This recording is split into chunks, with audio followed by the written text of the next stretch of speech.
Welcome to Code Effectively. The topic for today is what is bytecode, or rather you can say why Java is famous for its bytecode. Because Java is famous or Java is platform independent due to its bytecode only. If there won't be any bytecode, Java won't be platform independent. So let us understand what does exactly this bytecode mean and how this bytecode is making Java platform independent. So today we will discuss about bytecode. Okay, bytecode is nothing. Bytecode is a special type of a code that has been made by the Java compiler, or you can say Java virtual machine. Java virtual machine, or you can say any type of a compiler. Let's say this is my C compiler. C compiler will convert my source of code, or rather you can say my program, directly into a one binary language, that is of language of zeros and one. Okay, so whenever I write a C program, the C program would be directly converted by the C compiler into a language of 0 and 1. But Java's virtual machine, Java has a special kind of you can say a lucky card, that is known as a Java virtual machine. This Java virtual machine do a extra work. Instead of converting the entire source code, or you can say this is your program, so instead of converting your program directly into a binary language of 0 and 1, it does not convert. It say, hey, wait, don't directly convert it, because if you convert it directly, then it won't be a platform independent language. And for this, why Java is a platform independent language and how it is a platform independent language, please watch the previous video, and the link of the video why Java is a platform independent language is given in the description box of the video. So to make Java platform independent language, what does Java virtual machine, or you can say a special type of a Java compiler, you can say, this Java virtual machine converts the source code into a intermediate code, or into an intermediate language, you can say, that is known as the bytecode. Okay, it converts it into a bytecode, and then this bytecode is converted into a binary language of 0 and 1. Okay, or you can say into a binary code. So what happens, Java compiler first converts, or you can say this Java virtual machine first convert the source code that you have written. This is your program, let's say hello world. So this hello world is being converted first into a bytecode. Okay, and this bytecode of hello world, that is dot class. This is, when you save this file, you will save this file with the extension hello.java. And this hello.java, after being converted by the compiler into a special type of a bytecode, is converted into a class file name as hello.class. This indicates the compiler or the Java or the programmer that this is the bytecode of my class. After this, when you will execute the program, then the Java interpreter, or you can say interpreter, will convert your hello, or this your hello.class or your bytecode into a binary language. Okay, into a binary language, or rather say into a language of zeros and one that the computer understands.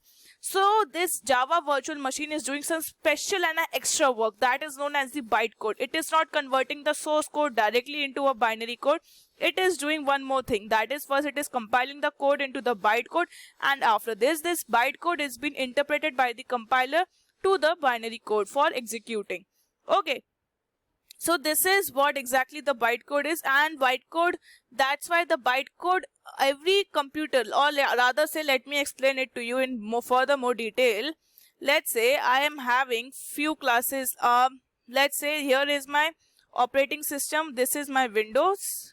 Okay, this is my Linux, this is my Linux, and this is my Macintosh, Mac, or you can say Apple.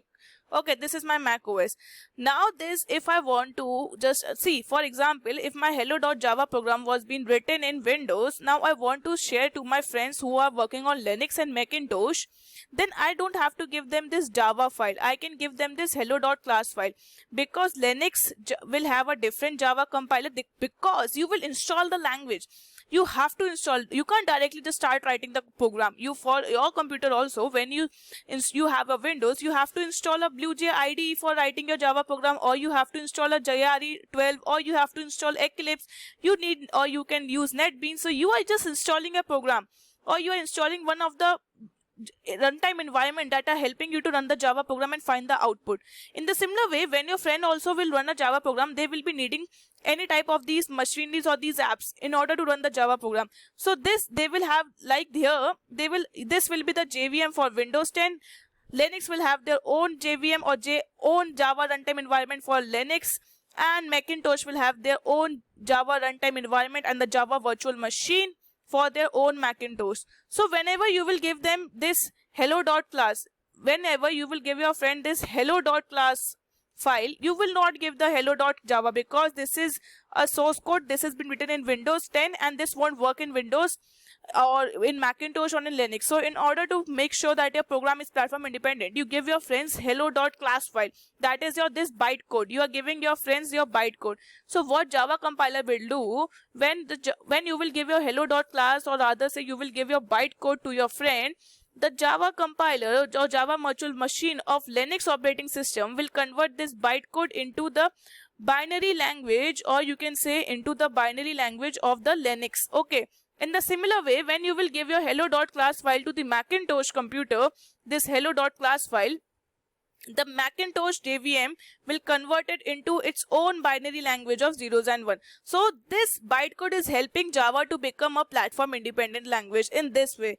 Not rather that you can say this Java, hello.java is a platform independent language. This bytecode is a platform independent language. This bytecode is being run by the different types of JVM that are present on different types of operating system. That could be on Linux, that could be on this Macintosh, or that could be on Windows. This is your bytecode, or rather you can say your Java virtual machine that is compiling the bytecode and that is running the bytecode into different virtual options. So what exactly is a bytecode? A bytecode, you can say, is a set of instructions that have been compiled from the source code, and it is written in a special language that is different from the binary language, and this is a platform independent language, this bytecode.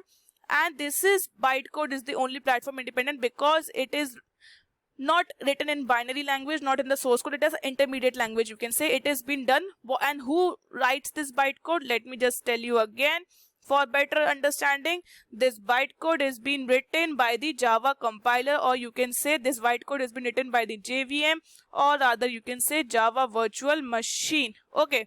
So JVM or Java virtual machine, it remains the same only. This writes this bytecode, and this bytecode then gets converted by the interpreter into zeros and one. And interpreter of the JVM could be any of which type you are running on which platform. The JVM could be of Macintosh, it could be of Windows, or it could be of Linux, and any more. And the name you any platform.